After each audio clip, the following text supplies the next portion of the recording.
been making the air filter for the bike, and I came up with this idea using the existing parts from the airbox without damaging nothing.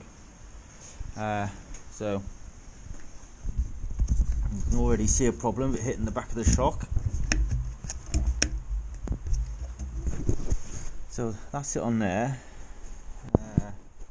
Got a bit of an issue. As you can see, the inner cage there, the outer cage will not fit on. But I have an idea. Take that off.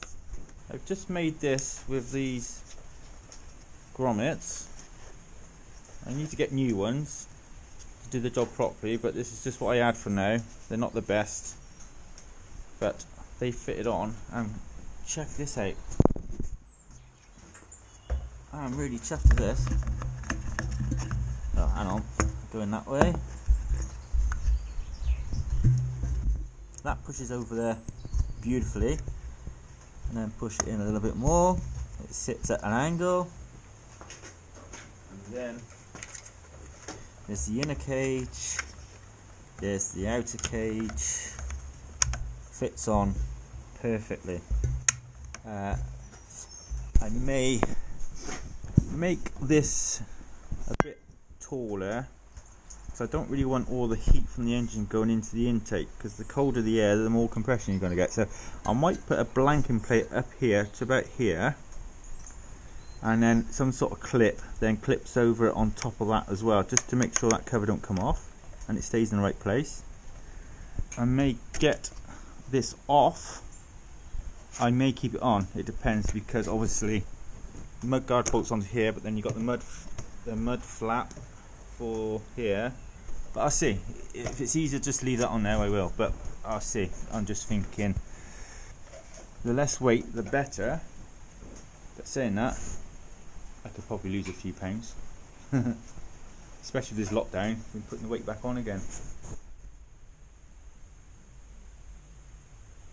Got some filter foam, proper air filter foam from Ram Air to go in there. I'll cut that to size.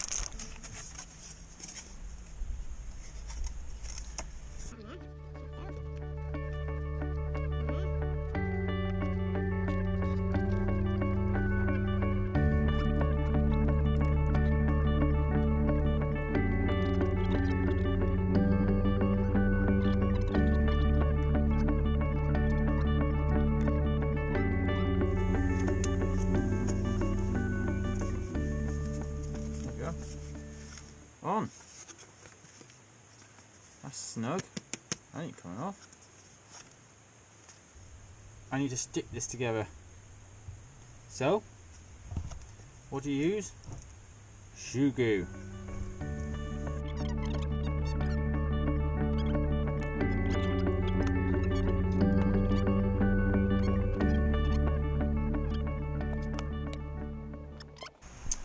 It's in. It's on, and it looks really good. Just about to put a different sprocket on.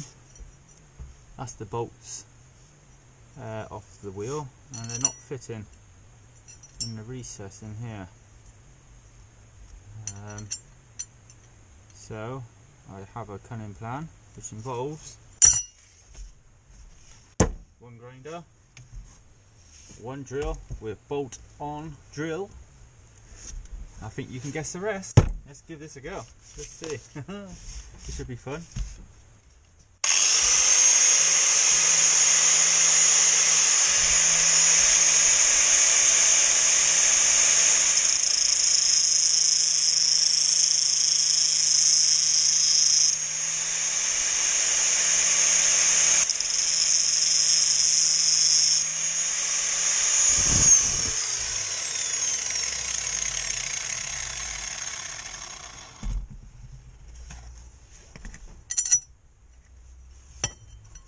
Ah, perfect.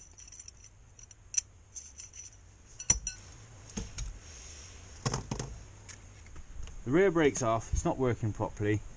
Probably just air in it, but once I've got it off, I might as well give it a good clean. The pistons look like they need a good clean up, so I can split these calipers from the middle here. They've got O-rings inside, makes it a bit easier to clean. We'll have a go and hopefully new fluid should be good.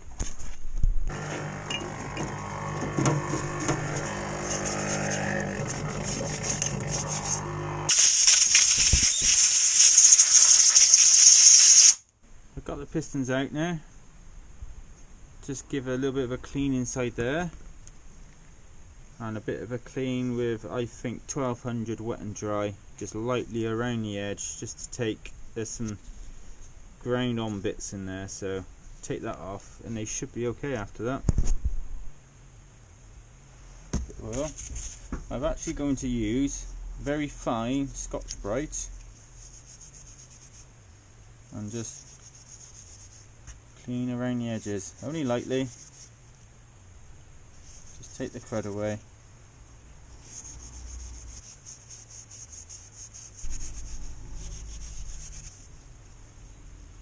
Look at that. See the difference? Nice and clean now. It should work nice and smoothly after this. There's a rubber seal here, and they do get, oh, look at the crap stuck around it. So I would gently push that through, pop the seal. There she is. Gives that a good clean, and the seal a good clean.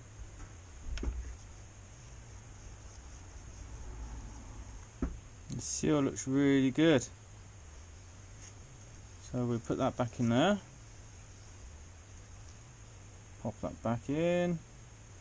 Right, get a bit of brake fluid on my finger.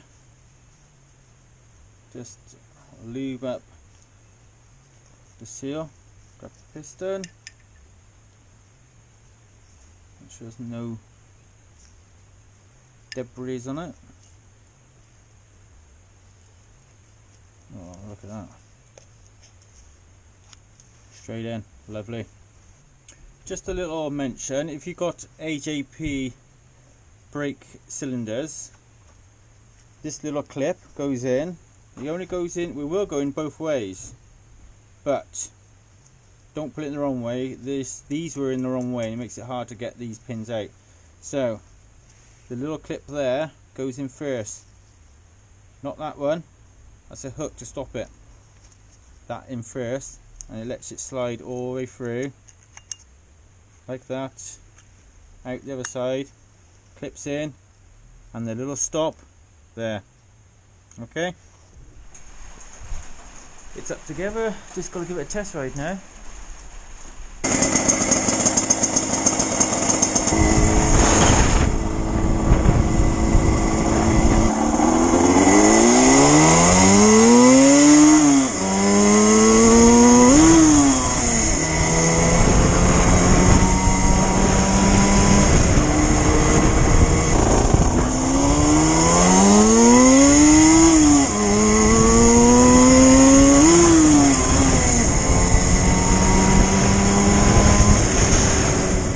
Fun. Found a lot of neutrals. Nearly every gear is a neutral, so it's got to be stripped down, so it's not going to be an issue. We'll have a look at that when we get inside the gearbox, I think. But apart from that, it's all running straight, no hiccups, as in brakes all working fine, driving straight, it's not moving around going down the road. So it is literally the hard work to do now is to strip it back down again to the bare metal and rebuild it nut and bolt so it looks like a proper racer, and get that engine rebuilt, and it should be good. Not too sure how well it's going to go, but we will see. No, that wasn't too bad, but it's still not very quick at the moment, so there's a lot of room for improvement on there.